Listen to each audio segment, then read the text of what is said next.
खास कार्यक्रम चुनावी चुस्की में मतदाताओं ने बेबाक अंदाज में अपनी बात रखते हुए कहा कि इस बार चुनाव मुद्दों पर होगा और पार्टी नहीं बेहतर कैंडिडेट को देखकर मतदान होगा।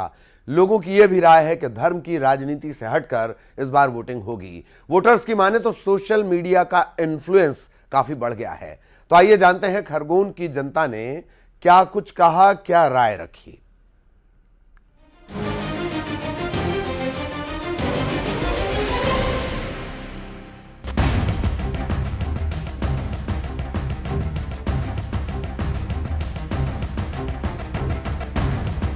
नमस्कार, न्यूज़ 18 के खास कार्यक्रम चुनाव की चुस्की में आज हम मौजूद हैं खरगोन जिले की कसरावत विधानसभा में। यहाँ बस स्टैंड पे एक चाय दुकान पे लोग यहाँ बैठे हैं और अगर सिर पे चुनाव हो तो चर्चा चुनाव की लाजमी होती है। तो सबसे पहले मैं लोगों से चर्चा करना चाहूँगा, ये जैसे चाय की दुकान पे आप पहुँचे हैं, चुनाव है मध्य प्रदेश में, विधानसभा चुनाव को लेकर किस प्रकार के मुद्दे रहेंगे, क्या कहना चाहेंगे आप? मध्य प्रदेश में शिक्षा और स्वास्थ्य का बहुत बड़ा मुद्दा है और किसानों को बिजली और पानी का मुद्दा इस बार मध्य प्रदेश में बहुत अच्छे तरीके से रहेगा। मतलब स्वास्थ्य का मुद्दा भी रहेगा, बिजली और किसानों का मुद्दा रहेगा। आप क्या मानते हैं, ये चुनाव काफ़ी महत्वपूर्ण है, क्या कहना चाहेंगे? ये चुनाव विकास पे भी लड़ा जाएगा और मध्य प्रदेश में विकास जरूरी है। वर्तमान समय में आप देख रहे हैं कि जहाँ आप कसराव क्षेत्र की बात करें तो यहाँ एडीजे कोर्ट नहीं है, एडीजे कोर्ट होना बहुत ज़रूरी है। तो मेरा ऐसा कहना है कि ये चुनाव पे मूलभूत मुद्दों पे भी सरकार को देखना पड़ेगा कि स्थानीय स्तर पे भी क्या सुविधाएं नागरिकों को चाहिए। यदि स्थानीय स्तर पे भी आप सुविधाएं नहीं दे पाएंगे तो सरकार फेल है। यदि सरकार को कुछ करना है तो नगर से लगा के प्रदेश स्तर तक भी आपको योजनाएँ बनाना पड़ेगा, तभी सरकार। हाँ, मतलब चाय की चुस्की के साथ लोग सवाल भी खड़े कर रहे हैं। आप महिलाएं भी हमारे बीच में पहुंची है। ये जो चुनाव है काफ़ी महत्वपूर्ण चुनाव माने जा रहे हैं। आप जैसे अभी चाय की दुकान पे पहुंची हैं, या चर्चा चल रही चुनाव की, आप क्या सोचती हैं, क्या मानती हैं? बस यही मानते हैं कि विकास चाहिए, विकास नहीं हो पा रहा। नहीं, अब जैसे महिला के लिए तो अभी लाडली बहना योजना भी आई है, वो भी आई है, तो चुनाव के कई काम के नहीं, ये चुनाव के चुनाव के पहले कई योजना आई, आप इसको किस तरह देखती हैं? ये भी सिर्फ चुनावी माहौल तक ही जे, उसके बाद में एपी फुर रहे हैं, बाद में कहीं नहीं होना है, जो है अभी जे। नहीं तो इस चुनाव में किस प्रकार के मुद्दे रहेंगे? कहीं नहीं, बस ये विकास के ही रहेंगे और क्या रहेंगे। महंगाई नहीं रहेगा मुद्दा? महंगाई रहेगा, किसानों का रहेगा और महंगाई, विकास, हर प्रकार के मुद्दे रहेंगे और लोग लगातार बातें कर रहे हैं। क्या मानते हैं आपके, ये जो चुनाव है काफ़ी महत्वपूर्ण चुनाव, क्या कहना चाहेंगे? महंगाई के ऊपर रहेगा चुनाव, महंगाई के ऊपर रहेगा। तो जनता ये भी मांग रही, चाय भी पी रही है और चुस्की के साथ ये भी बोल रहे हैं कि इस बार जो है महंगाई का मुद्दा जरूर रहेगा और लगातार लोग जो है सवाल उठा रहे हैं। और भी हम लोगों से चर्चा करेंगे। आप क्या कहना चाहेंगे, जिस प्रकार से आप क्या कहना चाहेंगे, ये जो चुनाव है काफ़ी महत्वपूर्ण चुनाव है, क्या कहना चाहेंगे? महंगाई, गरीबी और बेरोजगारी, ये भी मुद्दा रहेगा। मतलब महंगाई, गरीबी और कई प्रकार के मुद्दे रहेंगे। हम सीधे चाय की दुकान जो है उसके अंदर चलेंगे। यहाँ भी लोग जमा है, लोग लगातार बातें कर रहे हैं और हम लोगों से जानना चाहेंगे कि क्या मुद्दा रहेगा इस बार, चुनाव कितना महत्वपूर्ण माना जा रहा है? महत्वपूर्ण क्या, बेरोजगारी भी ज़्यादा है ना, महंगाई भी, किसान अभी पानी बरसात हो नहीं रही है, फसलें सूख रही है, किसान वैसे ही एक दो केस तो आज ही देखने को आया, फांसी लगा ली। अच्छा, तो मतलब हर प्रकार के मुद्दे रहेंगे, किसानों के मुद्दे भी रहेंगे और महंगाई का मुद्दा रहेगा। और आप क्या मानते हैं, क्या सोचते हैं, क्या कहना चाहेंगे? स्वास्थ्य है, शिक्षा, स्वास्थ्य और महंगाई का मुद्दा रहेगा। तो जो है निरंकुश है इस बार। अच्छा, इस पर कोई अंकुश नहीं। जैसे दवाइयाँ लेने जाओ, आज से 6 महीने पूर्व जो दवाई 10 रुपए की मिलती थी, आज वर्तमान में 15 रुपए की हो गई 6 महीने से। मतलब महंगाई भी मुद्दा रहेगा। हाँ, मुद्दा रहेगा। हाँ। मतलब आप क्या कहना चाहेंगे, जैसे यहाँ पर पहुँचे हैं, चाय की दुकान पे चाय पी रहे हैं, आप क्या कहना चाहेंगे? मुद्दे तो बहुत सारे रहेंगे, कहीं ना कहीं सारे मुद्दों को लेकर चर्चा हो गई, पर मेरा मानना ये है कि अगर मुद्दे को लेकर चर्चा अगर हो ही रही है तो किसानों को जैविक खेती को लेकर कहीं ना कहीं एक सजेशन कहीं ना कहीं देना चाहिए। मतलब जैविक खेती की भी बात उठ रही है। हम खास तौर पे जो चाय बना रहे हैं उनसे भी हम चर्चा करना चाहेंगे। क्या मानते हैं आप, ये चुनाव बहुत महत्वपूर्ण है, क्या मानते हैं, क्या रहे, महंगाई का असर रहेगा चुनाव में? रहेगा सर, महंगाई कम होना चाहिए। अच्छा, महंगाई कम होना चाहिए। दूध के भाव बढ़ गए, टंकी भी 1200 रुपए की अभी। अच्छा, हमको तो दे रहे होटल वालों को। अच्छा, हम सोच रहे हैं यदि हो जाए 500 रुपये में तो फायदा है सर हमारा। दूध भी 60 रुपये लीटर है, 50 का हो जाए तो अच्छी बात है सर जी। नहीं, जैसे अब आपकी दुकान पे चाय पीने लोग आते हैं तो क्या अभी चुनाव की चर्चा करते हैं? हाँ, चुनाव की चर्चा करते हैं ना। अच्छा। कि महंगाई बहुत बढ़ गई है, महंगाई कम हो जाए, डीजल भी पेट्रोल भी बहुत महंगा हो गया है। अच्छा, 110 रुपये लीटर पेट्रोल। मतलब चुनाव की चर्चा होती हाँ, है, होती है। मुद्दे होते हैं। तो आप ये देख सकते हैं कि कुल मिलाकर जनता जो है चुनाव के लिए पूरी तैयार है। जहां लोग चाय की चुस्की के साथ विकास के मुद्दे भी उठा रहे हैं, साथ ही महंगाई, बेरोजगारी और साथ किसानों के मुद्दे भी जमकर इस बार चुनाव में देखे जाएंगे। तो कुल मिलाकर ये कहा जा सकता है कि ये जो आने वाला चुनाव है ये विकास के मुद्दे पर ही लड़ा जाएगा।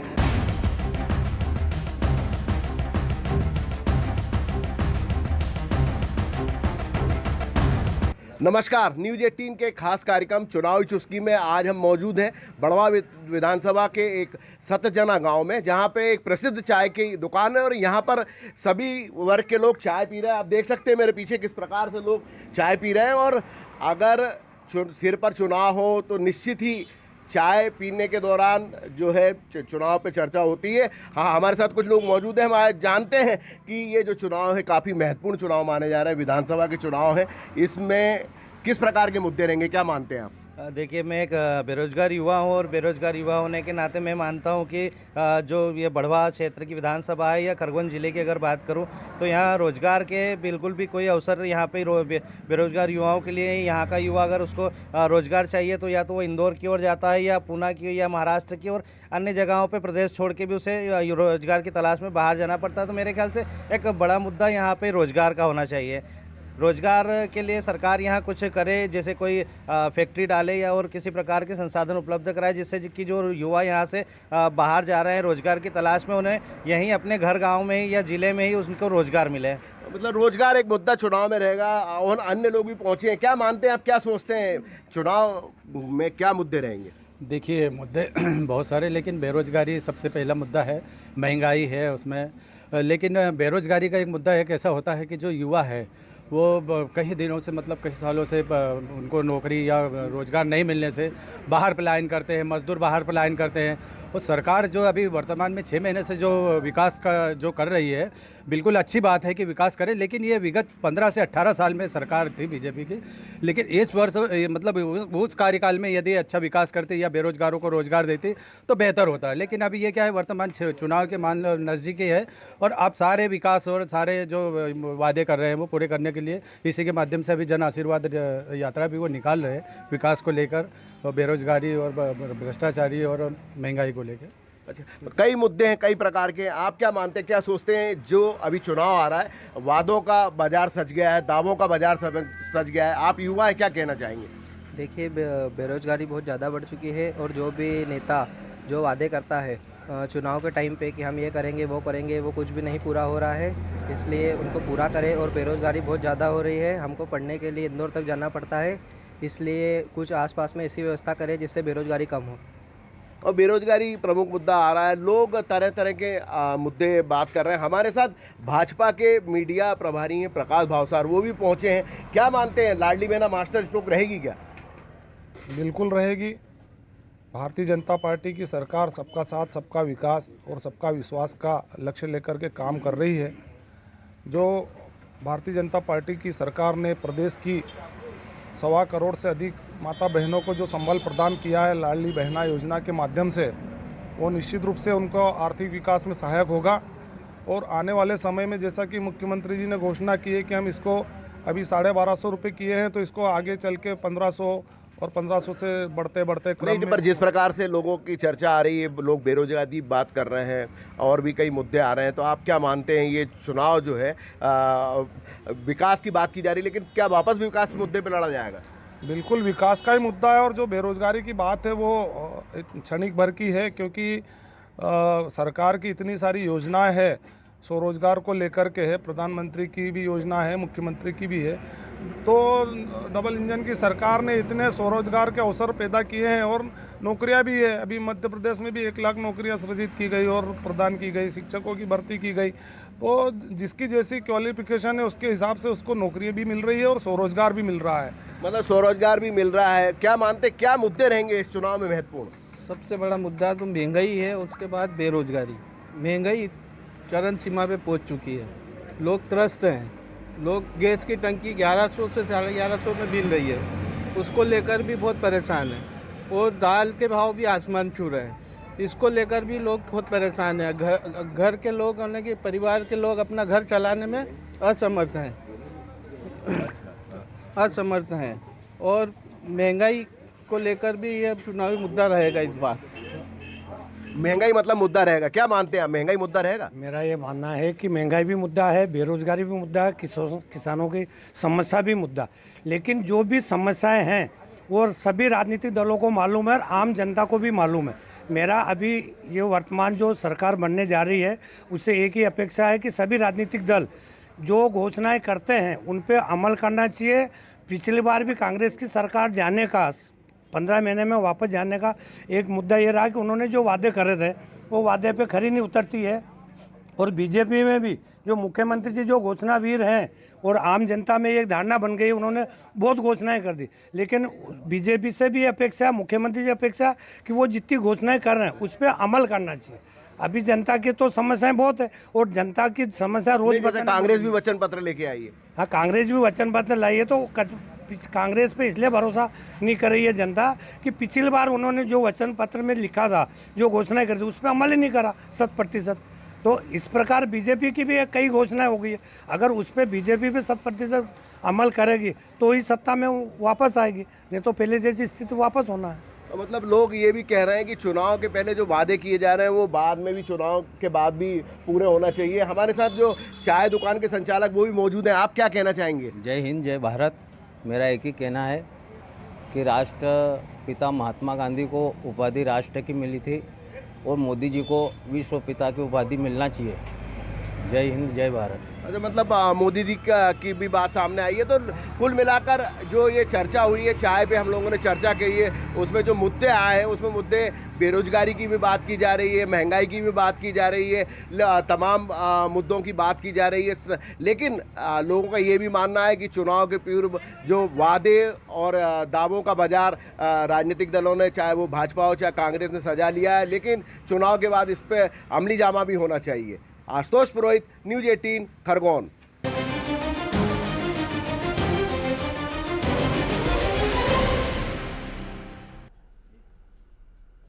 और अब आपको बताते हैं हैरान करने वाली खबर। छत्तीसगढ़ से बेहद हैरत में डालने वाले 2 नए मामले सामने आए।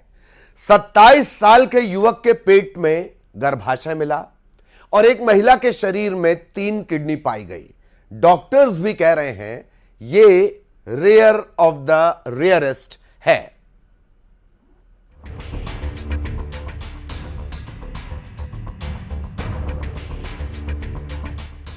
युवक के पेट में निकला गर्भाशय, महिला के शरीर में 3 किडनी। बेहद ही चौंकाने वाले ये दोनों मामले छत्तीसगढ़ से आए हैं, जिन्हें सुनकर कानों को यकीन नहीं होता। ऐसे केस बेहद ही दुर्लभ होते हैं जो अक्सर सुनने में भी नहीं आते। लेकिन छत्तीसगढ़ से ये दोनों अजीबोगरीब मामले डॉक्टरों के पास आए हैं, वो भी जानकर हैरान हो गए। मेडिकल फील्ड में लगातार तरक्की हो रही है, रोज नई नई रिसर्च सामने आती हैं, इलाज के नए तरीके इजाद होते हैं। वहीं इन दोनों केसों को डॉक्टर भी रेयर केस मान रहे हैं। सबसे पहले बात करते हैं धमतरी वाले केस की। यहाँ 27 साल के एक युवक के पेट में गर्भाशय मिला है। मेडिकल टर्म में यूं कहें कि यूट्रस यानी गर्भाशय महिलाओं के शरीर में होता है, जो महिलाओं के शरीर का एक अहम हिस्सा है। गर्भ को सुरक्षित रखने का काम भी गर्भाशय का ही होता है। लेकिन धमतरी के नर्सिंग होम में जब युवक पहुंचा तो डॉक्टरों ने उसकी शारीरिक जांच की। एक्सरे और सोनोग्राफी के बाद तो डॉक्टर दंग रह गए। डॉक्टरों की जांच में सामने आया कि युवक के पेट में गर्भाशय है। जब डॉक्टरों ने युवक और उसके घर वालों को बताया तो वो भी हैरत में पड़ गए। डॉक्टरों ने युवक का ऑपरेशन करने का फैसला लिया। बाद में डॉक्टरों ने युवक का ऑपरेशन करके गर्भाशय को बाहर निकाला। युवक कांकेर का रहने वाला है। उसे लंबे समय से पेट में तेज दर्द की शिकायत रहती थी। उसने कई डॉक्टरों को दिखाया, लेकिन समस्या क्या है इसका पता नहीं चल पाया। ऑपरेशन के बाद युवक पूरी तरह स्वस्थ बताया जा रहा है। ऐसा नहीं है कि ये दुनिया में इस तरह का पहला मामला सामने आया है। दुनिया में इस तरह के 300 मामले सामने आ चुके हैं, जिनमें पुरुषों में गर्भाशय मिला है।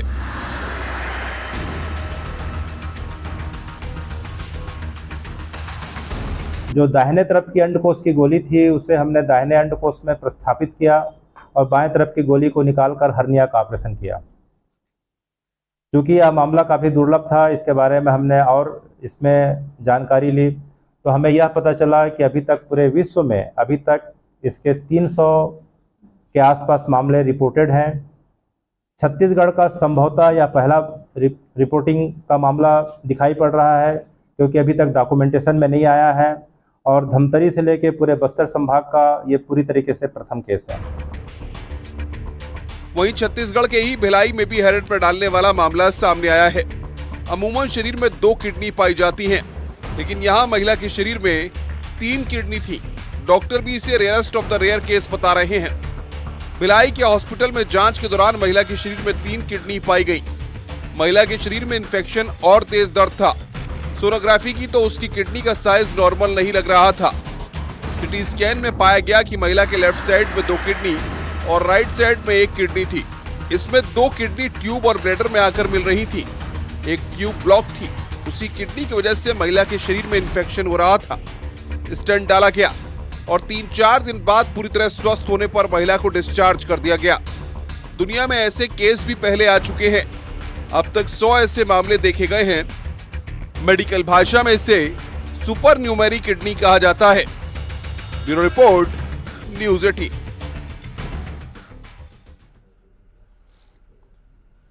पाकिस्तान के कराची में आतंकी संगठन लश्कर-ए-तैयबा के प्रमुख हाफिज सईद के करीबी इमाम की हत्या कर दी गई है। इसके बाद जेल में बंद लश्कर चीफ की सुरक्षा बढ़ा दी गई है।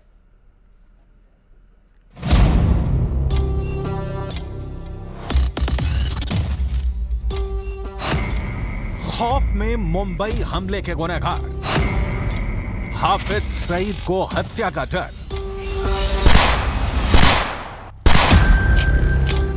पाकिस्तान की जेल में बंद 26/11 मुंबई हमले का मास्टरमाइंड हाफिज सईद खौफ के साए में जी रहा है।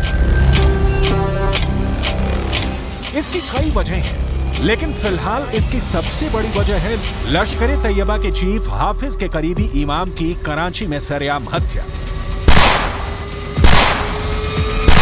कराची में पोर्ट कासिम के जामिया मस्जिद का इमाम था मुफ्ती कैसर फारूक, जो एक मस्जिद का दौरा करके वापस लौट रहा था।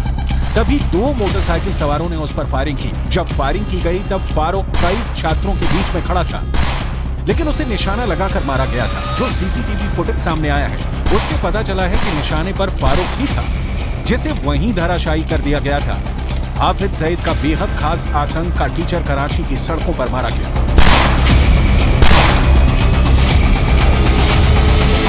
इस हत्याकांड ने पाकिस्तान में सनसनी फैला दी है। हाफिज सईद की सुरक्षा में पाकिस्तान की खुफिया एजेंसियां अलर्ट हो गई हैं। जेल में बंद हाफिज सईद की सुरक्षा में कई गुना इजाफा कर दिया गया है। सूत्र बताते हैं कि हाफिज सईद पर जानलेवा हमला हो सकता है, इसलिए उसके सेल के बाहर 24 घंटे कड़ी निगरानी रखी जा रही है। हाफिज सईद के डरने की वजह यह है कि जब से वो जेल गया है लश्कर-ए-तैयबा में वर्चस्व की जंग शुरू हो गई है। यही वजह है कि हाफिज सईद के करीबियों को एक एक करके निशाना बनाया जा रहा है। उसी कड़ी में आतंकी ट्रेनिंग देने वाले कराची के जामा मस्जिद के इमाम मुफ्ती कैसर फारूक को कराची में शार्प शूटर्स ने अपना निशाना बनाया और मौत के घाट उतार दिया। हाफिज सईद इसलिए भी डरा हुआ है क्योंकि इससे पहले भी उसे मारने की कोशिश हो चुकी है। लेकिन इस बार जिस तरह से पाकिस्तानी आर्मी और पाकिस्तानी खुफिया एजेंसी ISI के सबसे बड़े ठिकानों में से एक कराची में आतंकी ट्रेनिंग देने वाले हाफिज सईद के करीबी को मारा गया, उससे हाफिज सईद खौफ से कांप रहा है।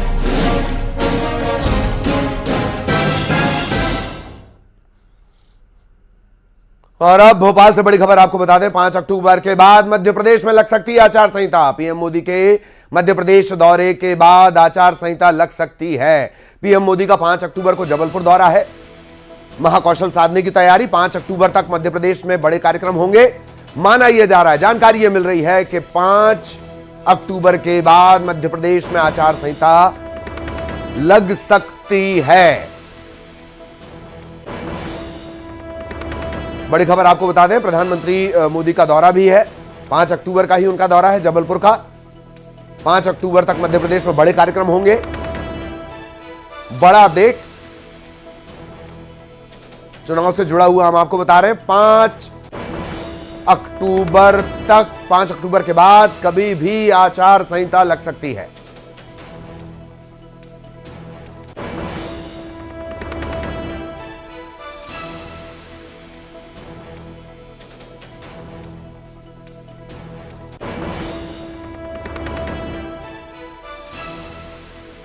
तो कभी भी आचार संहिता लग सकती है 5 अक्टूबर के बाद। 5 अक्टूबर तक कई बड़े कार्यक्रम। सहयोगी अनुराग हमारे साथ जुड़ रहे हैं, अनुराग के पास भी हम आपको लिए चलेंगे। अनुराग, आपको नजर आ रहे होंगे। तो अनुराग, 5 अक्टूबर के बाद कभी भी आचार संहिता का ऐलान, यह भी कि अब तक सिर्फ हम बातों में कहते हैं कि चुनावी गर्मी, लेकिन जैसे ही ऐलान होगा गर्मी तो दरअसल उसके बाद बढ़ेगी। अनुराग।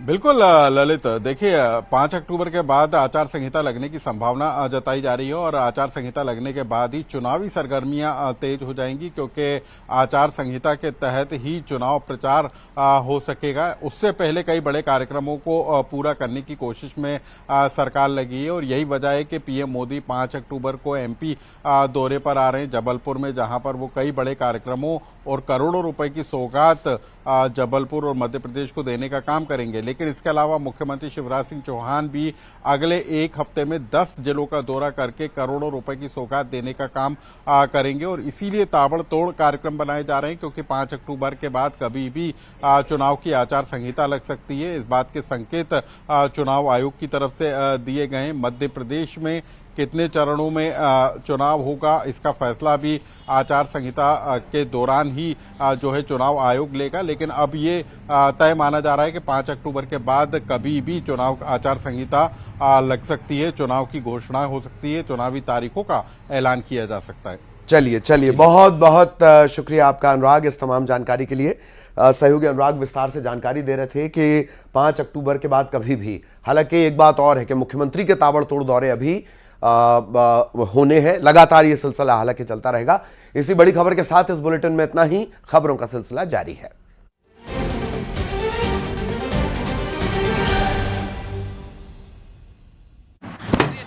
चुनाव से